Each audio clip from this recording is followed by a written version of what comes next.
Halo, selamat sore. Perkenalkan, nama saya Diki Wahyudi Tarigan. Saya mahasiswa dari Politeknik Negeri Batam, Prodi Teknik Robotika semester 4. Di sini saya akan memaparkan materi tentang PLC, Programmable Logic Controllers. Di mana di sini saya akan bukan menerangkan memberi materi tentang leader diagram, timer, dan counter. Oke, kita mulai saja dari yang pertama ya. Di sini ada leader diagram. Leader diagram itu adalah salah satu bahasa pemrograman pada PLC yang umum digunakan selain menggunakan bahasa pemrograman struktur teks atau ST, statement list atau SL, sequential function chart atau SFC, dan function block diagram atau FBD. Sebenarnya penggunaan leader diagram pada PLC sudah umum. Pada saat Anda ingin mempelajari PLC, Anda pasti akan dikenali dasar pemrograman PLC menggunakan leader diagram. Leader diagram bisa dibilang memiliki tingkat kemudahan yang cukup mumpuni untuk pemula yang ingin belajar lebih dekat mengenai PLC, gitu ya. Leader diagram merupakan tiruannya dari sebuah logika yang diaplikasikan langsung oleh relay. Jadi leader diagram dapat mengurangi kerumitan yang dihadapi oleh teknisi untuk menyelesaikan tujuannya. Oke, kita lanjut ke next slide. Begini adalah prinsip kerja leader diagram. Oke, ini adalah gambar. Di sini ada input coil gitu ya. Oke, sebelum kita membahas pertama, kita sebaiknya mengerti dulu apa itu relay. Jadi relay adalah peralatan sederhana yang menggunakan medan magnetik untuk mengontrol saklar seperti pada gambar berikut. Nah, ini dia ya.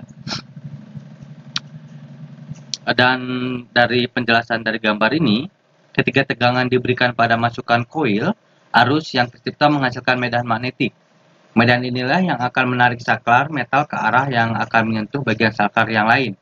Akibat dari mekanisme ini adalah rangkaian yang sebelumnya rangkaian terbuka menjadi rangkaian tertutup. Sifat relay yang seperti ini disebut dengan normally open. Dengan demikian, normally closed relay adalah relay yang akan menjadi rangkaian terbuka setelah diberikan tegangan. Oke. Dan relay digunakan agar keadaan satu sumber terbuka atau tertutup, bebasnya energi yang dapat mengatur keadaan sumber energi terbuka atau tertutup yang biasanya memiliki arus yang lebih besar dan kedua sumber energi ini saling terisolasi satu sama lain, gitu ya. Relay merupakan komponen utama dalam PLC. Itu harus kita lihat, ini adalah ilustrasi leader diagram ya. Ini adalah ilustrasinya, gambar seperti yang di samping ini. Pada sistem ini, relay pertama pada gambar kiri bersifat normally closed. Nah, ini adalah normally closed. Akan mengalirkan arus terus hingga terdapat tegangan yang diaplikasikan pada relay ini atau input A. Relay kedua adalah normally open dan tidak akan mengalirkan arus sampai ada tegangan yang diaplikasikan ke relay ini atau input B. Jika arus mengalir pada kedua relay yang pertama, maka arus juga akan mengalir pada relay ketiga dan akan menutup saklar pada output C. Rangkaian seperti ini umum digambarkan pada skematik leader diagram. Pada gambar tersebut, secara logika, diagram ini dapat dibaca sebagai berikut. C akan on ketika A off dan B on. Itu ya. Kita lanjut. Kedua itu timer tadi ya. Timer atau perwaktuan digunakan untuk pengendalian secara otomatis berdasarkan jeda waktu yang telah ditentukan. Penentuan waktu penundaan dapat diset sesuai keinginan pembuat program. Prinsip kerja dari timer adalah fungsi timer akan mulai bekerja jika coil timer mendapatkan logika 1 dari sumber listrik. Kemudian timer akan menghitung set value yang dapat ditentukan oleh pembuat program. Dan setelah mencapai nilai set value yang ditentukan, relay timer akan aktif. Relay timer akan kembali ke posisi semula apabila coil relay tidak teraliri listrik. Secara umum, timer terdiri dari satu coil dan berbagai relay atau saklar. Baik ini saklar normally open atau normally closed. maka dapat kita asumsikan bahwa timer terdiri dari coil dan relay dengan tambahan waktu. Ada macam-macam jenis timer dan dapat kita bacakan di sini. Ada on delay timer. Timer jenis ini dapat mengaktifkan relay dan keadaan normally open ke normally close dengan perhitungan set value yang sudah ditentukan. Jenis ini merupakan default timer pada waktu mulai dibuatnya. Untuk penerapannya pada leader diagram adalah sebagai berikut. Pengaturan set value menggunakan kelipatan 10 ya. Set value menggunakan kelipatan 10. Jika ingin mengaturnya 5 detik, maka kalian memasukkan angka 50 pada bagian set value-nya. Seperti itu. Dan kedua itu ada off delay timer. Timer jenis ini akan mengaktifkan relay dalam keadaan normally close dan ke normally open dengan perhitungan set value yang sudah ditetapkan. Penerapannya biasanya adalah untuk menaktifkan sistem dan keadaan on menjadi off dengan rentang waktu yang diatur dengan set value. Yang ketiga ada pulse timer. Timer ini bekerja dengan memberikan pulse yang besarnya tetap setiap kali input pemicu diaktifkan, begitu ya. Ada juga repeating atau cycle time. Ini memberikan pulse berkelanjutan atau clock saat input pemicu diaktifkan. Sifat dasar dari timer adalah akan aktif jika mendapatkan input yang aktif terus-menerus. Jika input putus, maka timer akan reset. Yang pembahasan terakhir ada counter. Counter PLC adalah sebuah instruksi yang berguna untuk menghitung naik atau mundur sebagai pulsasi sinyal digital atau jumlah digit hingga mencapai batas. Dan ketika batasan tercapai, ini dapat mengontrol output. Instruksi ini dilambangkan dengan C dengan pemrograman LD atau leader diagram ya. Dan itu adalah bagian dari fungsi matematika atau mathematical function. Peran counter pada PLC adalah untuk mengontrol dan mengoperasikan perangkat secara berurutan.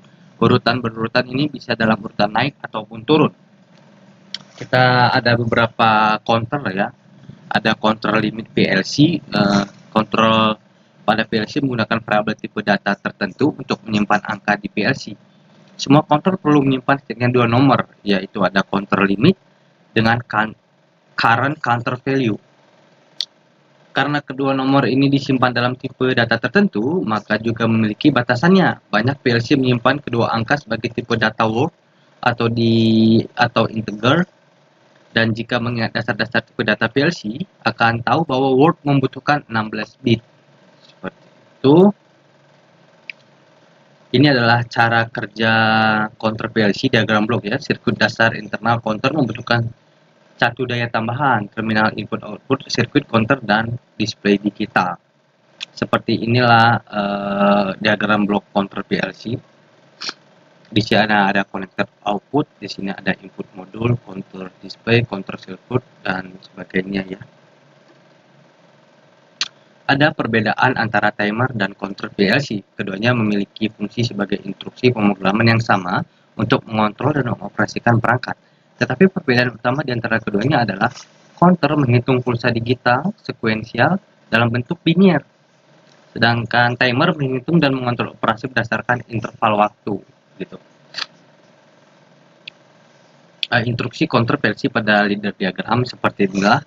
Kontak input counter ditampilkan menggunakan 2 garis paralel vertikal. Seperti ini ya. Input counter. Output counter ditunjukkan dengan bentuk kumparan atau bentuk kotak atau bentuk persegi panjang di AB Omron dan Siemens PLC. Itu dipresentasikan dalam bentuk kotak. Seperti ini dia. Dan jenis-jenis counter di PLC. Pada dasarnya counter pada PLC beroperasi dalam 4 mode seperti mode naik, mode turun, mode 2 arah, dan mode kuadrat. Counter pada PLC diklasifikasikan menjadi 3 bagian utama yang berbeda. Ada counter up, ada counter down, operasi mode turun, dan counter up down, operasi mode 2 arah dan kuadrat gitu ya. Seperti inilah, ini kita dapat melihat di sini counter up PLC, ini gambar pertama. counter up PLC yaitu gambar kedua, dan counter up down PLC itu pada gambar ketiga. Penjelasannya bisa kita lihat di next slide ya. Nah, seperti ini. Counter up PLC. Counter up menghitung dari 0 hingga nilai preset value. Pada dasarnya ini menambahkan pulsa atau nomor. Instruksi counter up dikenal sebagai CTU atau CNT atau CC atau CTR. Kita juga dapat mengatur nilai awal dan target sebagai inputan untuk counter. Di sini counter up pada PLC dapat menghitung dari nilai awal hingga nilai target. Nilai awal ini harus kurang dari nilai target. Seringkali ini disetel sebagai 0. Counter up PLC. Dan kita lanjut ke counter down PLC ya. Counter down PLC ini menghitung dari nilai preset ke 0. Ini mengurangi pulsa atau nomor. Counter down dikenal sebagai CTD atau CD. Instruksi counter down dihitung dari nilai target ke nilai awal. Dengan menguranginya, nilai awal ini harus kurang dari nilai target. Oh, jadi oke. Ada lagi counter up down PLC. Counter up down PLC ini menghitung nilai dari 0 ke nilai preset atau nilai preset ke 0.